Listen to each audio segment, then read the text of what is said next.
Hey everybody, it's Joel Woodard back with you for another painting log video. I'm much well rested this time than I was for the last video. I think I've had enough time to recuperate from the time change and ready to get back at it.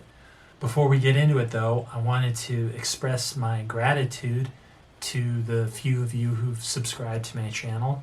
I really appreciate that. One of you is a few artists, some that I know personally, and one that I've been following for a while.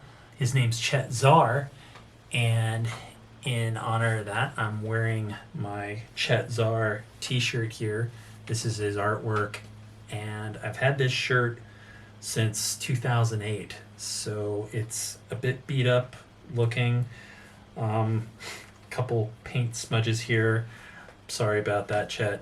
But I do appreciate you subscribing to my channel very much. Thanks for that. And I wanted to address a couple of comments that I've gotten about what I've done so far with the videos I've made. One comment is from a collector friend of mine. She was saying how surprised she was at the analytical decisions I make when I work, how I describe it, how analytically I describe it. I wanted to just touch on that a little bit because some people might not see that as a compliment. I didn't see it either way as a compliment or an insult. It definitely wasn't an insult. It just is what it is. And she's absolutely right. I am analytical when doing these. I wanted to bring that up because sometimes I fall back on the analytical and formalism.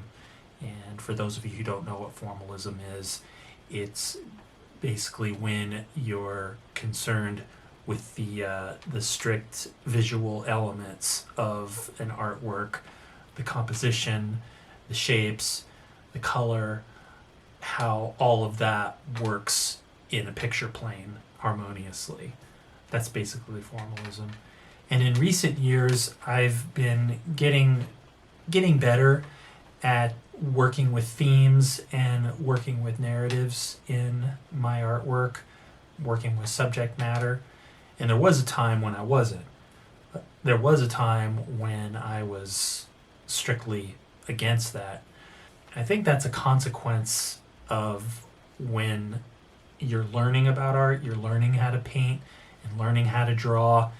It's so hard anyway to grasp all of those visual design and head-to-hand kind of motions and structures, let alone having to deal with what the work is about. You know, that attitude kind of stuck with me for a long time, but not so much in recent years. And I just bring that up because I guess formalism can be comfortable for me sometimes. It's something I can default to and fall back on when I get stuck on what, you know, the work is about. You know, what the subject matter is, what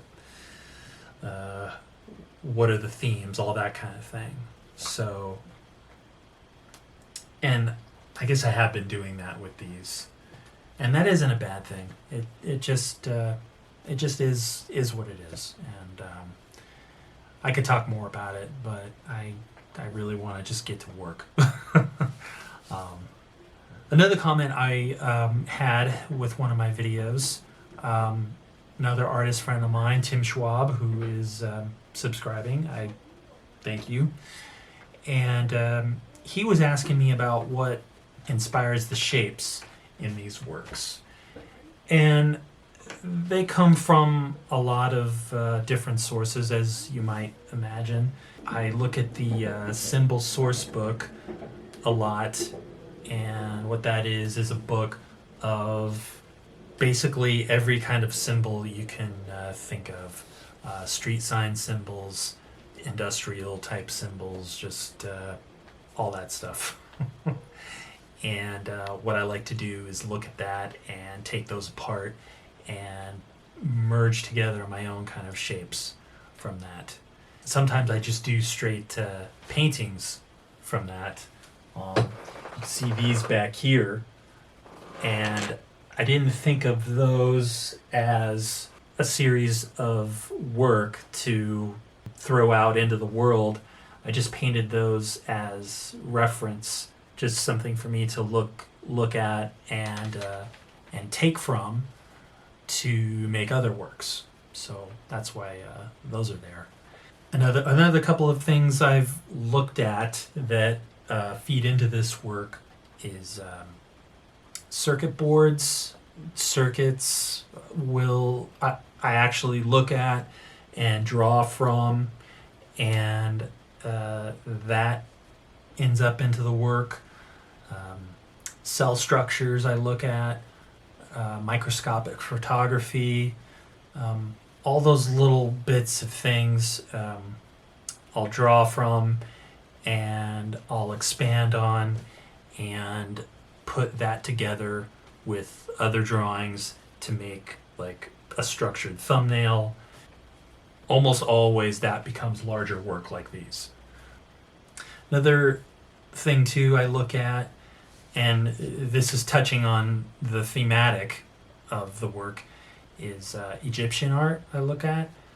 You think about the profile of Egyptian figures and how they didn't have perspective figured out quite yet.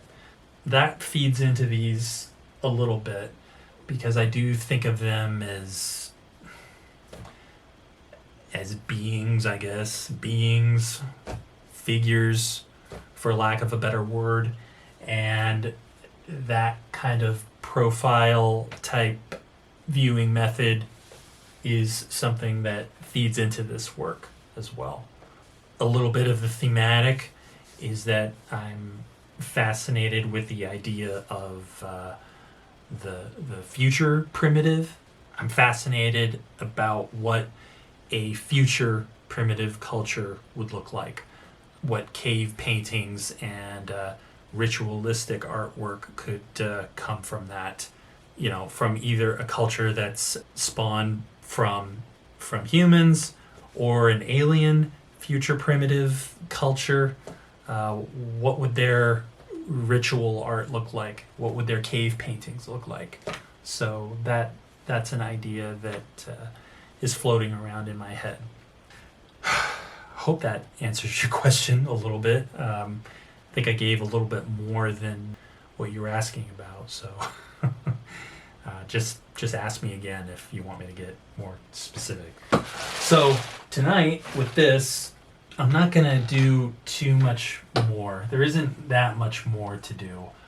This band up here is not totally satisfactory with me. It's blending too much into this burr number that's back here. So I mixed up some of that cad yellow dark and with some titanium white. I think I'm going to start with that. There's also a drawing here that I did last week or so. I think that can help me out with this. I'm just going to go from there. And I was a little concerned about using that cad yellow dark again, but something that I need to keep in mind with these is that they are a little bit of a series. It's a little 6-piece series that I'm doing here. And when doing a series, as I see it, as I define it, is choosing a certain amount of elements to work with, a certain amount of colors, a certain amount of collage, and just working with it in different ways with each piece, as different as you can think of. Sometimes I have to give myself permission to be repetitive. Being repetitive is a little difficult for me. I have a tendency to want to reinvent the wheel with every piece, but I'm realizing more and more that can be counterproductive. It can seize up your engine. All right, so I don't have too much time tonight, so I'm going to get into this and hopefully knock this out.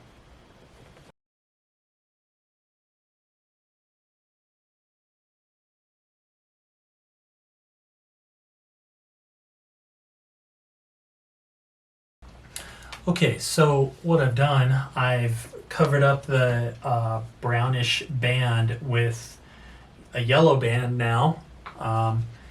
That CAD Yellow Dark I've been using, and I dragged some titanium white through it here, and I outlined this shape here with a little of that quinacridone magenta to cover up a little bit of the yellow that intersected that shape.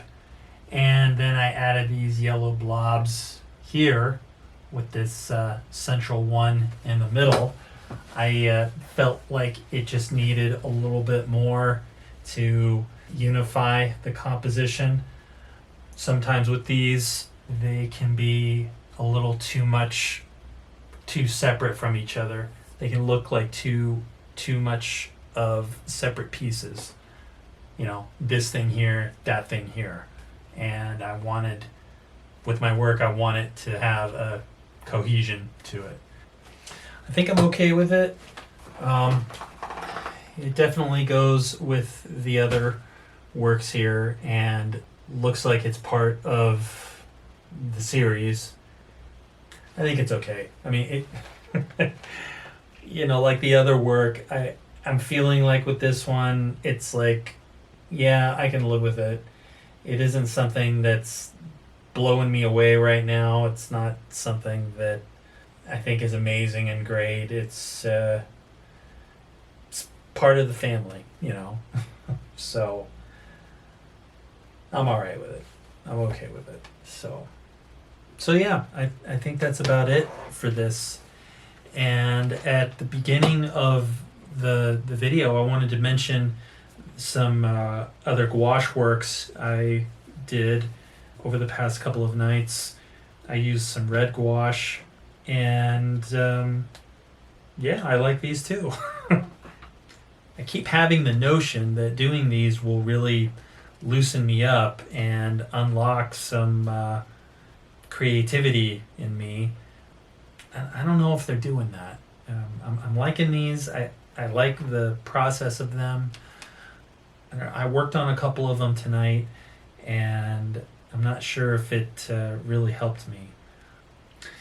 It could be just other circumstances at play here.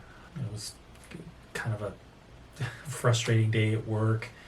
There's a couple errands I gotta go run right now, so I'm feeling under the gun. That stuff doesn't serve you well when you're trying to do some creative work. But again, if time is precious and sometimes you just got to take whatever time you've got and just work whenever you can. You don't always have the most ideal circumstances and conditions, and you just got to do what you got to do. Work however you can work and take whatever you can get. So, okay, so I think that's all for tonight. Thanks for watching this. If you've gotten through it all, I know I talked a lot at the beginning of this, and if you have any questions or comments, please leave that in the comments section, and please like and subscribe. I'd really appreciate that. And to those of you who have subscribed already, I really appreciate it. Thank you so much, and I hope we can get some good conversation about art going. Okay? So, thanks again. See you next time.